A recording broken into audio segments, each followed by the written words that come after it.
Hey everyone, it's Rages. Gonna do what will turn out to be the shortest and most ghetto-esque segment I've ever done, called Running in Circles with Rage. I don't want to really put a lot of effort into this because I'm only going to be doing agility till level 90. I'm currently 81, so still a little bit of the ways off, but not enough to like where it'd be worth the time to set up a really beautiful intro and everything. So I'm just going to get down to the nitty gritty. What I'm going to be doing in however many of these videos I make before I get 90 agility is run in circles at the Relica course and complain about things and try and get you to complain about them as well. That is the idea of this segment, and I hope you guys enjoy it. So without further ado, I'm going to begin with my first item, which is farming ticks. And for any of you who know what the farming skill is or how it works intricately, the game has these running ticks that kind of like little clocks, and they aren't 60-second clocks. They're some definite amount of time depending on the type of patch. And when it hits the hour hand or whatever, strikes the top of that clock, everything goes ahead a tick. And each type of patch has a certain amount of ticks it needs to get um, fully grown, right?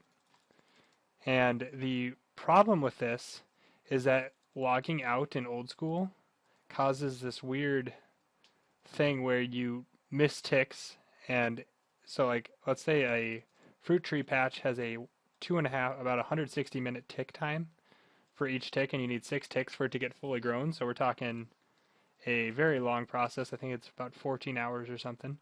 And now let's say you played for 159 minutes, and let's say you logged in right when the game ticked. So you got that tick, and now you're at 1, and now you're going to 2.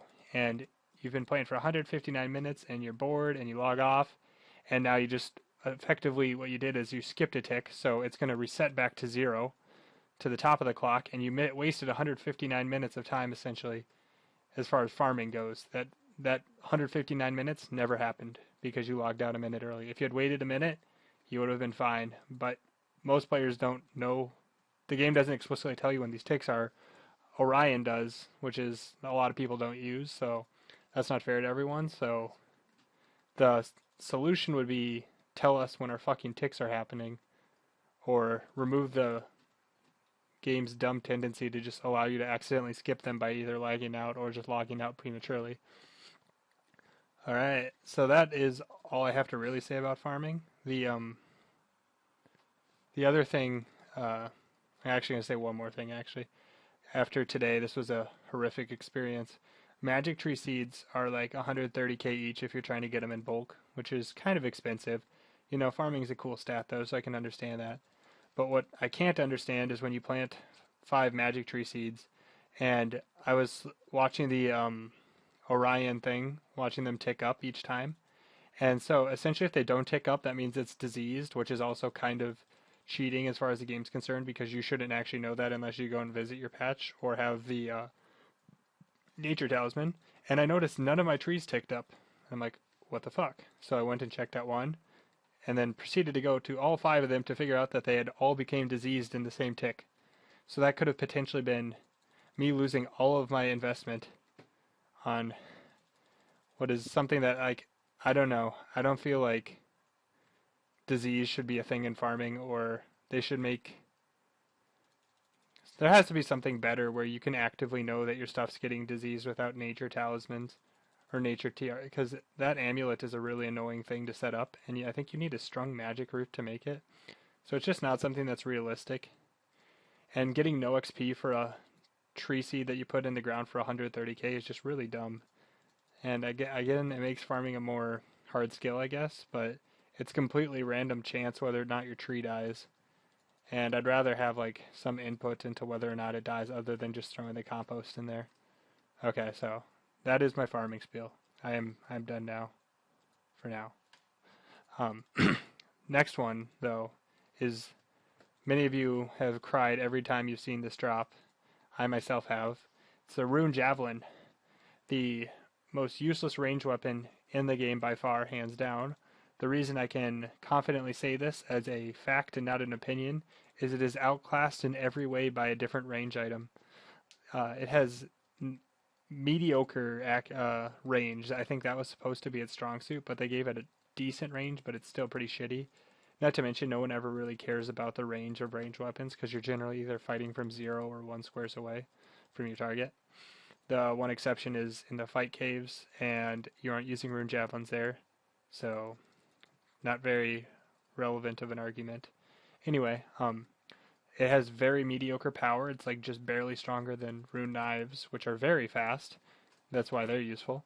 Um, and so it has low accuracy, low power, and low range, or medium range, you said. And it's also not that cheap. Like it's still like 240 per javelin.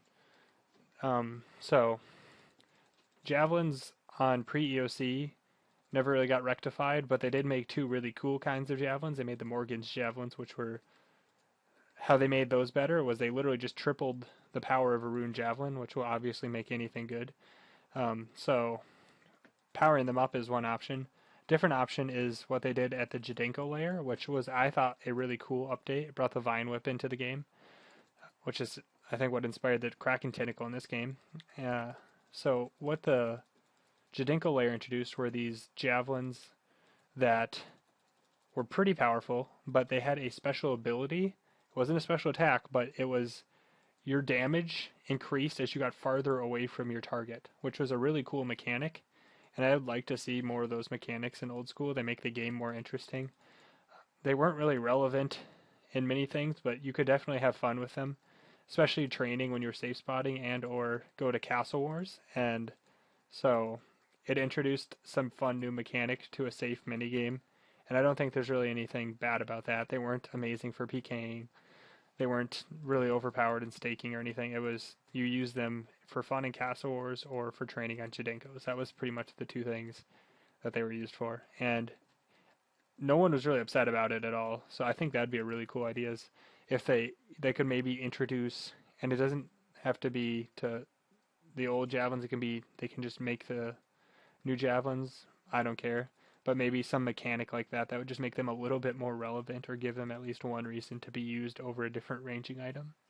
Another option, what we just saw Jagex do with the darts, which were also useless. The reason those were useless is they were completely outclassed and or tied in every way with knives. For instance, the dragon dart is the same speed as a rune knife, and it is weaker and less accurate. So why would you use it? There's literally no reason other than the fact that it's cheaper, which is kind of stupid. So Jagex introduced the blow dart gun, which instead of changing the original item, just made them more useful, which is another cool idea that they could do with the javelins. So that's my input on javelins.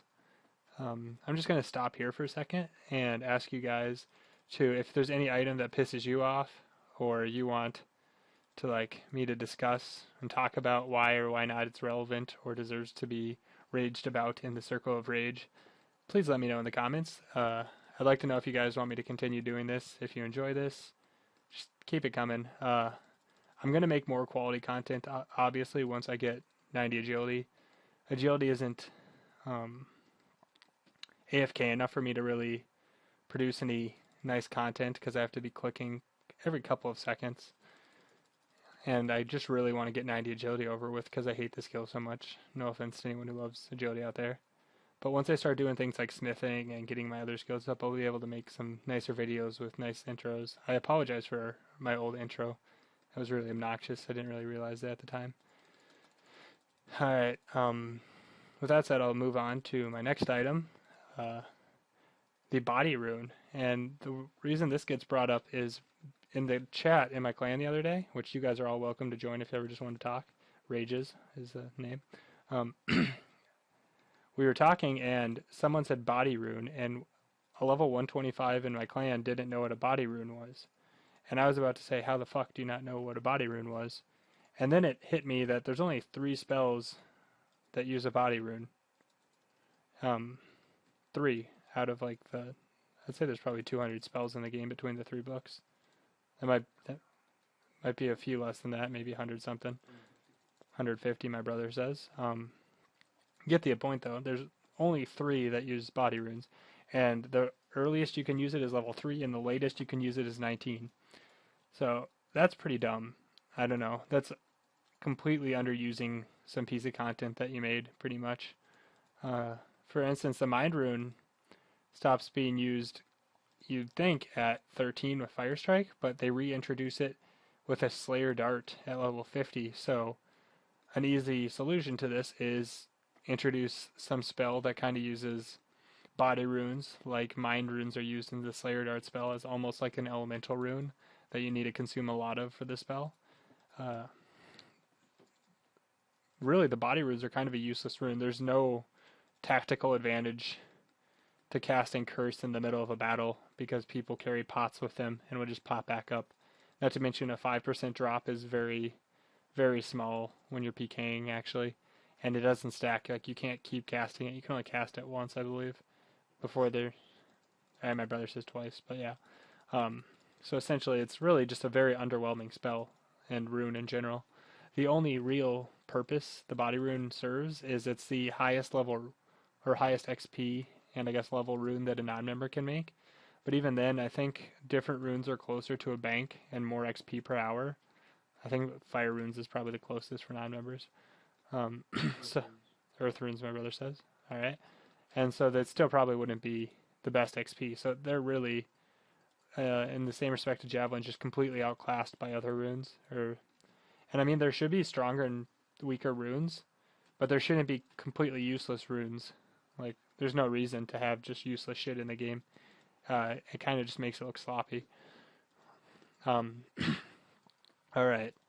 So my next rage, gonna do a few more before I wrap this one up. This video is going kind of long. Try to keep it under 15 minutes. Is ranging boots, and not explicitly ranger boots, but those will also be talked about. So you see in the Slayer skill that they really made a plan for how they're going to introduce melee boots, and you'd scale up and you'd get better and better boots, and they'd scale with your armor, and they just made sense. And then you look at Magic, and they got Mystic boots, they got Wizard boots, they got Infinity boots, which again scale up. It stops a little earlier because it stops at 50 rather than 60 with Dragon boots, 65 if you count Bandos. Um, but then you see ranging, and what do you got? You got Frog leather boots at 25, so the leather boots at 1, which were kind of intended to be a ranging item, give no range bonus. Uh, um, so got frog leather boots giving you a +1 range bonus at 25. Then you have snakeskin at 30, giving you a +3, which is decent. They're a very popular boot. And then you have the coveted ranger boots at 40, which give you that nice +8. And I believe when ranger boots were created, they were not intended to be a best in slot. I think they were created to be a cosmetic, as you could see by only making them require 40 defense, or I mean 40 range and 1 defense. They weren't meant to be a best in slot. Uh, but then Jagex just kind of forgot about the boot slot for rangers, I think, because there's really there's only one type of boot you can craft for range, even though crafting is a skill. There's only one kind of boot, and it's just snakeskin, and that's at level 30. So effectively the best boots in the game, the best in slot for ranging, is a 1 defense item that only requires 40 range, and that's a little fucked up, if you ask me. Uh, this is a touchy subject though, because people have like 10 mil invested in these boots, and they're the best in slot, so obviously they're going to be an expensive boot, especially because you can't obtain them without the level 2 clue scrolls. Um, so you can't just kind of like introduce Slayer monsters that are going to drop a better boot, because that just piss everyone off. So this is a more of a Jagex blunder, and it's how do you fix this blunder? What they did pre-EOC, which I also hated their solution, they made Glavins, which were a very rare drop from Glackors, and they were a level 75 range boot with 75 defense required as well. And guess what? They gave 1 extra range compared to Ranger boots, which were a level 40 with 1 defense requirement. Like, what the fuck? They created a monster when they created Ranger boots, and they were too afraid to touch the monster. They just tried to work with it, and they either have to just kill ranger boots, but I don't think that's a solution for old school, because I feel like they're very much a part of old school. I think the solution is make boss items that you can add to ranger boots to increase both their defense and range requirement and their stats to make them scale up to at least 60 to be on par, or 50 to be on par with Magic and or Melee. So it'll not hurt the price of Ranger boots. In fact, it might help the price. It'll create a demand for more level 2 clues to be done, and I don't know, it'll introduce a very much needed boost to the boot slot for Rangers, because your content shouldn't die off at level 40 in any slot. That's just kind of stupid. I mean, jewelry is an exception because it's jewelry. I don't know, that's just how they've treated jewelry the entire duration of RuneScape, so I don't know why that needs to be changed. But the boots is definitely one that's supposed to be kind of follow your melee, and it's like supposed to follow your tier armors, and it does that very well, except for with ranging, which is literally every single like melee set has boots pretty much, and every single mage set has boots, I believe. Yeah. So it's just it's literally just ranging. Um, and there's no other like slot I think that really happens. Melee almost kind of happened, except now we're finally getting that snake helm. But yeah, besides that, every other slot kind of has a at least up to level 60 tier progression that it follows. My last thing my brother wanted me to talk about was runecrafting pouches breaking, and I don't know. Like, this is kind of touchy. He's almost got 99 RC twice now, so he's had to deal with this shit for a really long time. But why do they break? That's my question. Um, they literally break for no other reason rather than just because they said so. And they break really often too. It's actually every 10 trips. And what this forces you to do is it either forces you to RC through the Abyss, which a lot of people do, or have Lunar, and that's really restricting to people who want to just kind of do their own thing RCing. They're basically forced to either like get really high quest requirements for Lunar, and some people don't have the time to do that, or use the Abyss, and some people don't like taking the risk of going into the wilderness because there are a lot of Abyss PKers, especially recently. I've noticed my brother having to fight a lot of them off.